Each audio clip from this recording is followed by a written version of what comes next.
नीलाञ्जनसमाभासं रविपुत्रं नियमाग्रजं छायामार्तण्डसम्भुतं तं नमामि शनैश्चरम् नीलाञ्जनसमाभासं रविपुत्रं नियमाग्रजं छायामार्तण्डसम्भुतं तं नमामि शनैश्चरम् नीलाञ्जनसमाभासं रविपुत्रं नियमाग्रजं छायामार्तण्डसम्भुतं तं नमामि शनैश्चरम् नीलाञ्जनसमाभासं रविपुत्रं नियमाग्रजं छायामार्तण्डसम्भुतं तं नमामि शनैश्चरम् नीलाञ्जनसमाभासं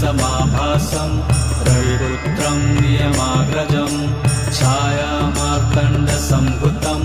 तं नमामि शनैश्चरम्